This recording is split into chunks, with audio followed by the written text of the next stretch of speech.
Okay, so we're back at Peter's job. The sun is shining, it's a lovely blue sky, so it's time to start with the renovation here. We're back after 2 years, so let's start. Let's show you what we're going to do.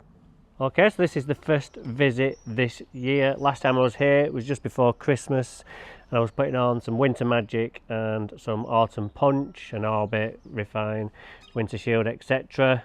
And it's come out really well, so today is really easy. So what we're going to do is first, we're going to scalp all this top growth off. Going to go on it with a Verifying cartridge. Going to overseed, top dress, wetting agent, fleece, and that is this job. So it's a nice easy one today because it's held up so well. We don't even need to slot this because with the slotter we can just use the Verifying cartridge. Because we've got all this top growth on here, the seed's going to kind of hold in the grooves from the Verifier, and the grass is going to keep it all in check. Because we're not going to like take it right back, but we're going to get rid of most of it. But the stubble that's left will keep the seed in place and the top dressing as well. So yeah, so this is looking really good. Normally I might have to slot here because we've had a lot of dye back, and the ground's like a flat pan where the soil needs is just totally squeezed together. But we've not got this problem this year. So yeah, so we can start. Let's get the sterling out and let's scalp it. So just on with the cylinder mower, just quite short, but it was just a little bit too short. I was at 5mm on the mowing side, so I've just raised it up to about 8, and it seems to be going a lot better because on this right hand side it's just a little bit higher above the ground than the rest of it, so it was just scalping a little bit. So I think I've found a sweet spot now, so let's carry on with that and see how it goes.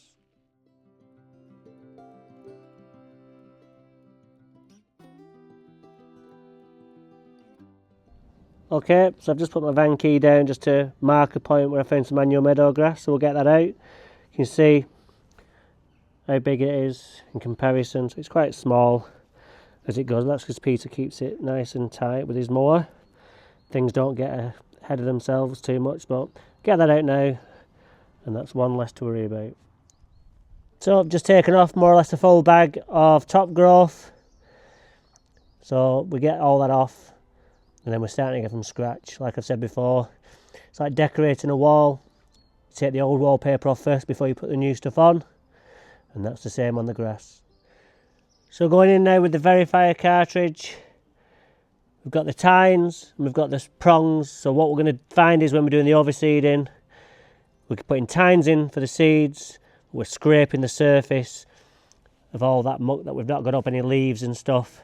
And then once we've been over that, we don't have to touch it then. We've got all the clean canvas and the lines are there for the seed to fall into. So last year I saw some really great results where the seed had come through where I'd use this.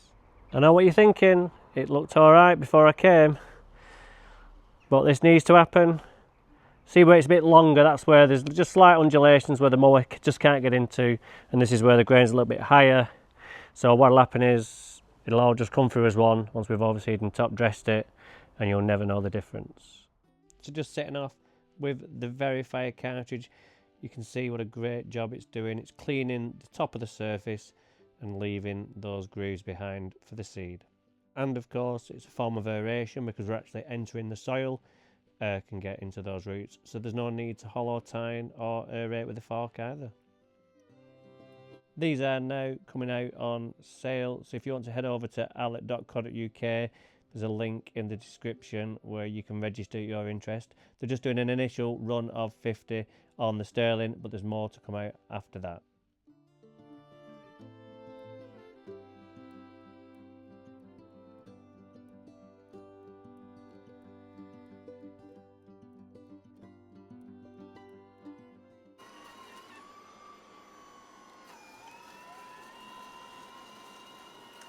Okay, so let's just have a look what we've pulled out. We took all that top growth off, and then we've pulled all this out with the tines of like the Scarifying bit of the Verifier. So look at all that's come out, just on 35 square metres.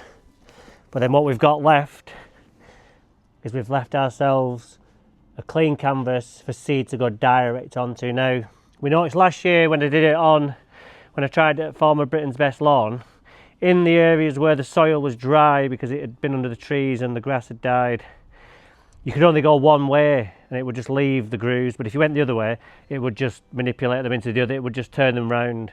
But because this is solid, I've been able to go 2 directions and create little squares.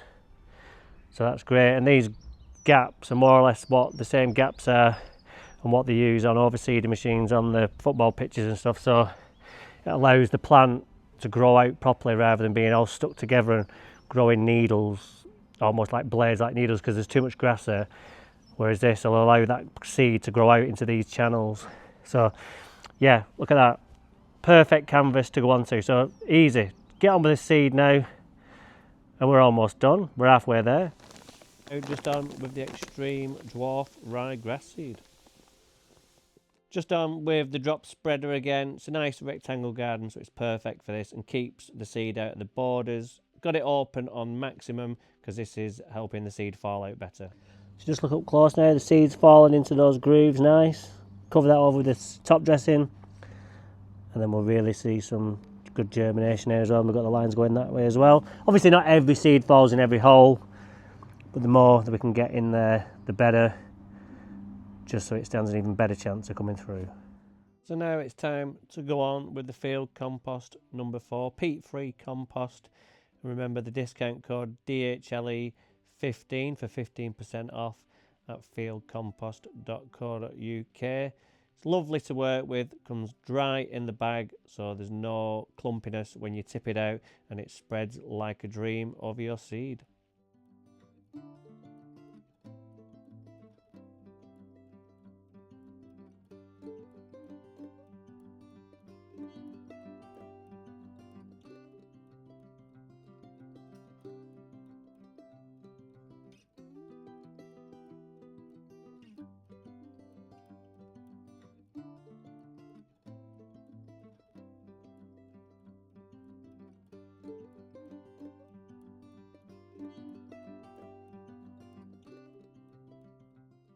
Typically you'll get 8 to 9 square meters out of a bag.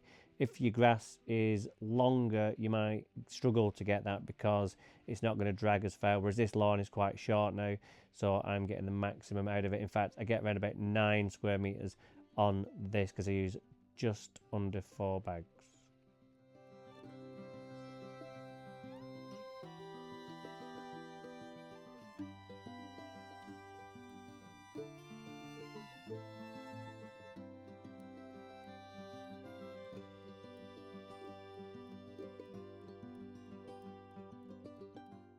So once I've spread it around with the back of the rake, I just go over with the front of the rake just to give it a nice finish and just to disperse any lumps or bumps that I've left in a pile.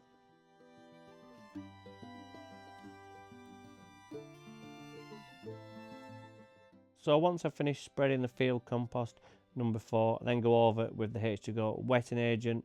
What this does is it helps with the dry patch of the compost.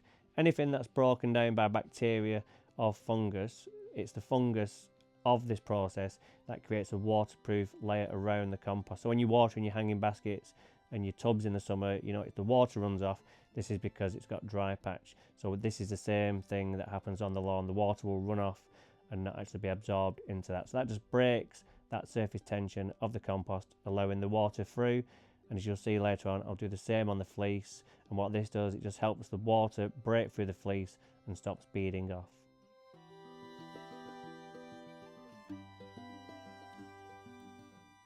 So then my fleece goes on, same again, just go over it, mixed up enough to do 2 passes, and then give it a good watering in, and you can see the water is going straight through that fleece and not beading on the surface. So join us here next time for more lawns like this on Daniel Hibbert Lawn Expert. Bye for now.